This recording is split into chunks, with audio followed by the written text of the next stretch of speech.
各位老師、各位校長，我今日想同大家分享少少嘅感受，就係我哋過去喺 Live English 曾經舉辦好多課程啦，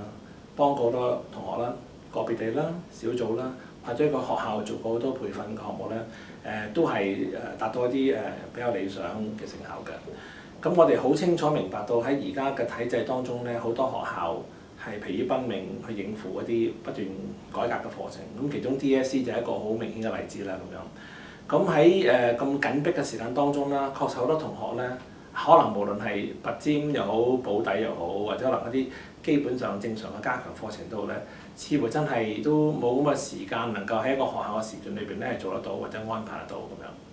咁我哋係曾經舉辦過好多唔同嘅課程咧，係幫過好多同學嘅，亦都幫過好多學校。咁當中咧就效果係可以同大家分享嘅，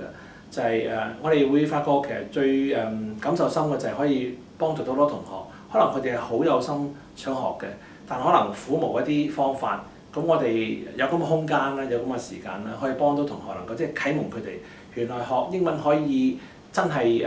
樂在其中嘅，唔係想像中咁難嘅。或者係以往好抗拒、好驚嘅，而家變成唔驚啦，甚至會熱愛英文添啦咁。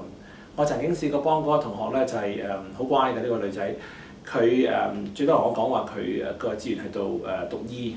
咁我哋上咗幾個月堂之後，佢嘅志願係諗住做個英文老師嚇。咁呢個真係可喜可賀嘅。咁佢嘅DSE 嘅成績都相當唔錯咁樣嚇。咁我想同老師同埋校長去分享嘅就係如果可能大家係需要一啲額外嘅援助啦，可能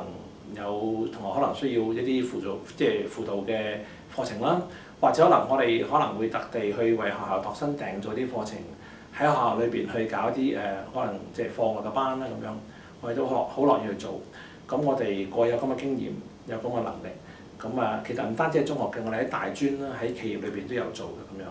咁我深信我哋嘅服務同其他人可能會好唔同啦，我哋會去用一啲好正規嘅方法。同埋去幫助同學從一啲根本嘅問題去着手，好讓佢哋就盡快能夠鞏固翻個基礎，然後咧係盡快將英語嘅能力咧以一個好正確嘅方式去提升，咁而唔係話可能好似坊間咁樣急功近利，俾一啲佢哋去背啊，然後翻嚟不求甚解咁樣所謂去應用啦咁樣，我哋絕對唔會採取呢個取態，咁成效亦都係有以往嘅往績咧去保證嘅。咁希望有機會同各位老師同埋校長去暢談，我哋有冇可能合作？